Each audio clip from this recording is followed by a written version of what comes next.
Good evening. My name is Aarti Gupta and you are watching my YouTube channel Education for Kids. आज मैं आपके सामने our world then and now class 6 का chapter 1 the earth structure and landforms पढ़ाने जा रही हूँ. Environment. The Earth is the only planet in the solar system that supports life. Earth ही एक planet है हमारा सोलर सिस्टम में जो लाइफ को सपोर्ट करता है. This is because condition suitable for life are found only on earth. क्योंकि earth पर ही सुटेबल कंडीशन मिलती है. However, the conditions are not the same everywhere on earth. जबकि कंडीशन सब जगह अर्थ पे सेम नहीं है.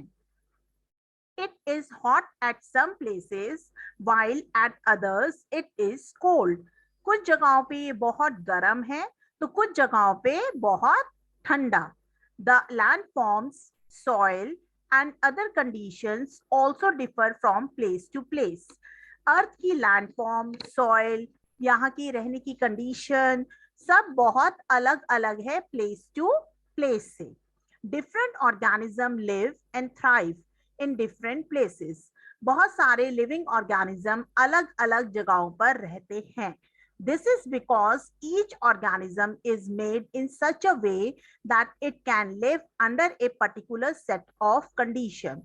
क्योंकि हर एक ऑर्गेनिज्म इस तरह बना है कि वो अपनी अलग कंडीशन और अलग एनवायरनमेंट में रह सकता है. The physical and biological condition in which an organism lives make up this environment. जो फिजिकल और बायोलॉजिकल कंडीशन है जिसके अंदर ऑर्गेनिज्म रहते हैं वही एनवायरनमेंट को बनाते हैं. Those components of an organism environment that are provided by nature form its natural environment. यही कंपोनेंट ऑर्गेनिज्म के जो एनवायरनमेंट प्रोवाइड करवाता है नेचर के थ्रू उसको हम कहते हैं नेचुरल एनवायरनमेंट. और natural environment has two types of components. हमारे नेचुरल एनवायरनमेंट में दो तरह के कंपोनेंट होते हैं. Physical component such as temperature, light, air, water, soil, landforms, etc. Physical component होता है जिसके अंदर आपके टेम्परेचर आता है, लाइट आती है, एयर आता है, वाटर आता है, सॉइल आता है, लैंडफॉर्म आता है, etcetera. Make up our physical environment, and plants and animals around us makes up our biological environment. Plants और animals जिनकी वजह से हमारा ये environment बनता है उसको हम biological environment कहते हैं. Not everything around us in nature's gift. जो भी हमारे आसपास की चीजें हैं ये जरूरी नहीं है कि वो नेचर ने हमें गिफ्ट किया है. Roads, bridges, buildings, electricity and so on are man's creations.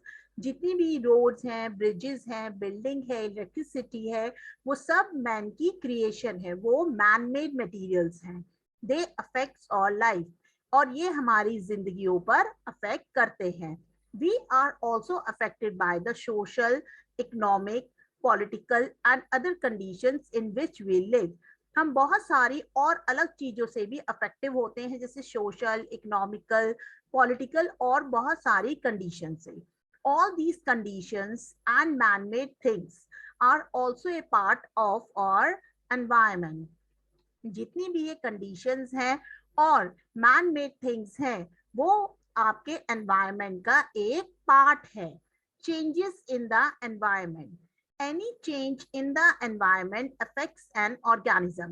कोई भी change environment में organisms को affect करता है. The environment too is affected by the actions of the organisms that are a part of it. Even environment भी affective होता है action आपके organisms से. Usually nature works in such a way that the components of the environment hardly change over long period of time. Nature आपका ऐसे काम करता है कि जो कंपोनेंट होते हैं एनवायरनमेंट के वो बहुत लंबे टाइम के बाद ही चेंज हो पाते हैं. For example, respiration of living organism, decay of organic matter, and burning of fuel use up oxygen and release carbon dioxide in the atmosphere. जैसे आपके respiration और living organisms का, organic matter का decay होना, burning का fuels होना और oxygen और कार्बन डाइऑक्साइड को रिलीज करना एटमॉस्फेयर में. At the same time green plants absorb carbon dioxide and release oxygen during photosynthesis. और उसी समय ग्रीन प्लांट्स एब्जॉर्ब करते हैं कार्बन डाइऑक्साइड और रिलीज करते हैं photosynthesis. This keeps the amount of these gases in the air constant. और यही आपकी गैसेस को एयर में कॉन्स्टेंटली फ्लो आउट करते हैं. However, we are cutting down trees in large numbers and at the same time burning more fuel. हम बहुत सारे पेड़ों को काट रहे हैं बहुत ज्यादा मात्रा में और at the same time हम बहुत सारा फ्यूल भी जला रहे हैं. This is increasing the amount of carbon dioxide and upsetting the balance of gases in the air. यही आपका इंक्रीज करता है अमाउंट कार्बन डाइऑक्साइड का और अपसेट करता है बैलेंस ऑफ गैसेस हवा में. This is one way in which we are changing on environment. ये एक तरह का कारण है कि हम कैसे एनवायरमेंट को चेंज कर रहे हैं. And this change as well we see in a later chapter has harmful effects. और यही आपके चेंजेस एनवायरमेंट में हार्मफुल इफेक्ट्स क्रिएट करते हैं.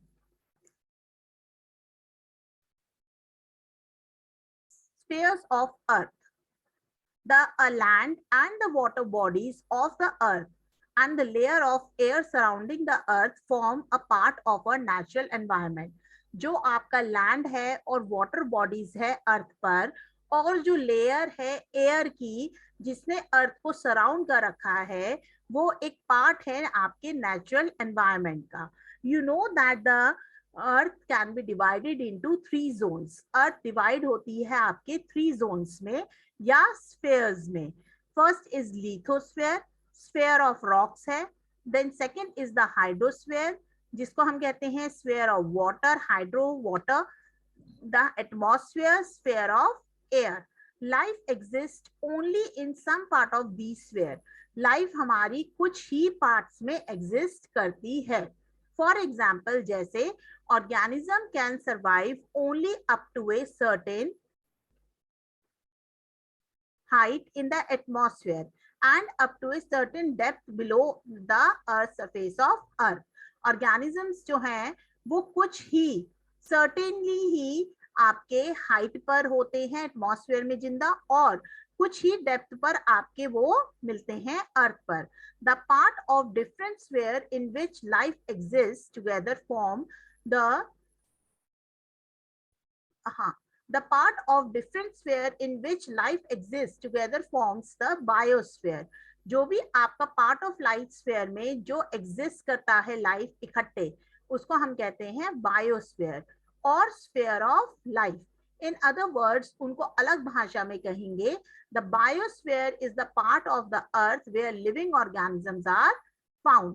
बायोस्फीयर वो पार्ट है अर्थ का जहां पर लिविंग ऑर्गेनिजम्स मिलते हैं. Any change in the biosphere affects all living beings. कोई भी चेंज बायोस्फीयर में सारे लिविंग बीइंग्स को अफेक्ट करता है. There are some natural processes that change landforms and thus the environment in which we live. बहुत सारे नेचुरल प्रोसेसेस होते हैं जो आपके लैंडफॉर्म को चेंज करते हैं और एनवायरनमेंट को जहां पर हम रहते हैं. To understand them we first need to know about the structure of earth. उसको जानने के लिए सबसे पहले हमें अर्थ के स्ट्रक्चर के बारे में जानना जरूरी है. स्ट्रक्चर ऑफ अर्थ, ये अर्थ का स्ट्रक्चर कैसा है. Layers of earth. The earth is a huge sphere with a radius about 6,400 kilometre. So earth एक ह्यूज स्फीयर है जिसका रेडियस ही आपका 6,400 किलोमीटर है. To find out the inner structure of the earth, we would have to go down right up to its center. अगर हमको उसका inner structure अर्थ का जानना है तो हमें उसके एकदम नीचे go down right उसके center में जाना पड़ेगा. Obviously that is not possible. Obviously ये possible नहीं है. So scientists have taken the help of the earthquakes to determine the structure of earth. Scientist ने इसलिए अर्थक्वेक की हेल्प ली है ताकि हम अर्थ के स्ट्रक्चर को जान पाए. ड्यूरिंग अर्थक्वेक के दौरान वाइब्रेशंस आर प्रोड्यूस्ड. अर्थक्वेक के दौरान आपकी धरती इधर उधर हिलती है, that is the vibrations. Just as the vibration of a string of a musical instrument produce sound waves, the earth vibration produce seismic waves. जैसे आपके गिटार में अगर आप गिटार बजाएं तो उसमें से एक वाइब्रेशन वेव्स निकलती है, वैसे ही जब अर्थक्वेक आता है तो अर्थ में एक वाइब्रेशंस प्रोड्यूस्ड होती हैं और उसे हम सेस्मिक वेव्स कहते हैं. Seismic waves travel through different material inside the earth at different speeds. Seismic waves आपकी travel करती है अलग अलग material से अर्थ के अंदर अलग अलग speed से. They also get bent when they pass from one kind of material to another. जब वो एक मटेरियल से दूसरे मटेरियल में जाती है तो वो कभी कभारी बेंट भी हो जाती है. By observing the path, the speed of seismic wave, scientists can find out the types and arrangement of the materials through which it passed. Observation से, पाथ से और स्पीड से सेस्मिक वेव्स के साइंटिस्ट ने पता किया कि जितनी भी अरेंजमेंट है और मटेरियल है जिससे वो पास हो सकती है. From such observation, we now know that Earth consists of 3 concentric layers. अब हम इससे ये जान सकते हैं कि अर्थ कंसिस्ट करती है 3 concentric layers. First है crust, second is mantle, and the third one is core. First one is crust. Here you can see the diagram. Crust is the uppermost layer, then the mantle, then it comes to the outer core, and then it comes to the inner core. First we are going to read about the crust. The uppermost layer of the earth is known as crust. जो uppermost layer होती है अर्थ की उसको हम कहते हैं crust. Crust बहुत ज्यादा पतली होती है with an average thickness of about 35 kilometre. और उसकी थिकनेस कितनी होती है? 35 किलोमीटर की. If we could think of the earth as an egg, the crust could be regarded as the shell. अगर हम अर्थ को एग समझते हैं तो आपका क्रस्ट है वो आपका बन गया शेल. व्हाइट शेल जो एग के ऊपर होता है that is shell. However, the crust is not uniformly thick at all. Crust जब बहुत ज्यादा थिक नहीं होती कुछ कुछ जगहों पर. It is thinner under the oceans and thicker under the continents. वहां पर पतली होती है ये ओशंस में और मोटी होती है ये कॉन्टिनेंट्स में. The upper part of the continental crust, which is rich in silica and aluminium, is called SIL. SI is for silica and AL is for aluminium. जो upper part होता है continental crust का वो होता है आपका rich silica और aluminium से और हम उसको साइल कहते हैं. SI सिलिका से and AL aluminium से. The lower part of the continental crust, the whole of the ocean's crust, are composed mainly of denser material rich in silica and magnesium. आपकी जो lower part होता है continental crust का वो आपका बना होता है denser material से और वो होता है silica और magnesium से. And that is known as SEMA. SEMA is S for silica and Ma for magnesium. The surface of the crust is also quite uneven. जो आपका surface होता है crust का वो भी uneven होता है, evenly नहीं होता. For example, जैसे Mount Everest. Mount Everest, the highest mountain peak in the world, is 8848 meter above sea level. जो आपका हाईएस्ट माउंटेन पीक है माउंट एवरेस्ट वो 8084 मीटर अबव है सी लेवल से, while the world deepest point located in Mariana Trench in the Pacific Ocean is 11,034 meter below the sea level. जबकि जो आपका world का डीपेस्ट पॉइंट जो मेरीना ट्रेंच है आपका पैसिफिक ओशन में वो 11,034 meter below the sea level high है. Now the mantle.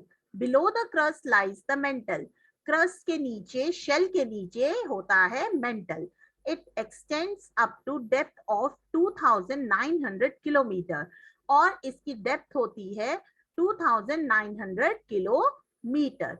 Its chief constituent are silicates of iron and magnesium. इसके जो मेन कॉन्स्टिट्यूएंट्स हैं सिलिकेट है आयरन के और मैग्नीशियम्स के. Both the temperature and the density of the mental increase with increase depth towards the centre of earth.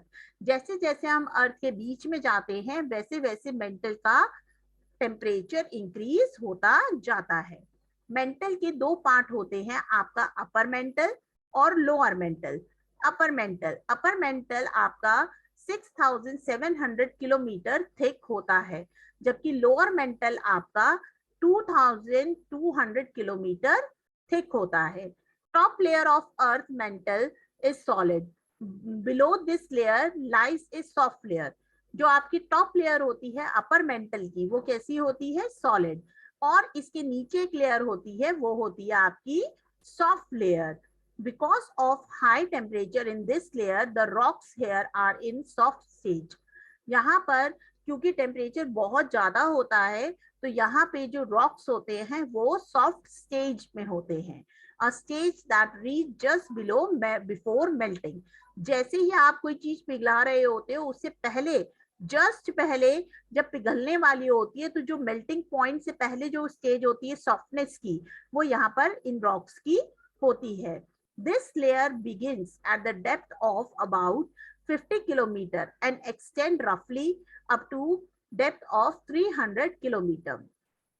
ये वाली layer आपकी डेप्थ स्टार्ट होती है 50 किलोमीटर से और एक्सटेंड हो जाती है रफली 300 किलोमीटर तक. The lithosphere which comprises the crust and the hard uppermost part of the mantle floats on this soft layer. जो लिथोस्फेयर आपका कंप्राइज होता है क्रस्ट से और जो हार्ड होती है लेयर अपर मोस्ट वाली मेंटल की वो फ्लोट करती है इस सॉफ्ट लेयर पर. बिलो दिस लेयर, इस लेयर के नीचे the rocks of the upper mantle becomes harder with depth. जैसे जैसे ये लेयर होती है वैसे वैसे जो अपर मेंटल होता है वो क्या हो जाता है? हार्ड हो जाता है उसकी डेप्थ के साथ. The lower mantle is a solid region starting at about 700 kilometer. Lower mantle solid region होता है जो start होता है 700 किलोमीटर से. Unlike the upper mantle, it is composed of rocks of uniform hardness. जैसे आपका upper mantle होता है वैसे ही आपका ये भी composed होता है rock से और ununiform hardness से. Now the core.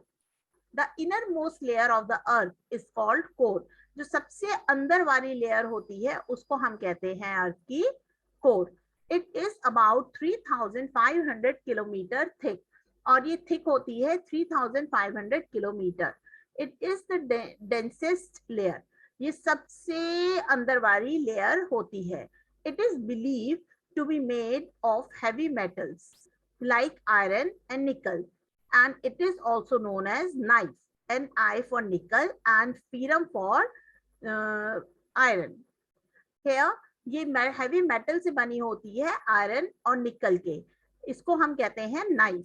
Ni निकल के लिए और Fe फेरम के लिए और लैटिन है इसका iron. Temperature at the core are high enough to melt all metals.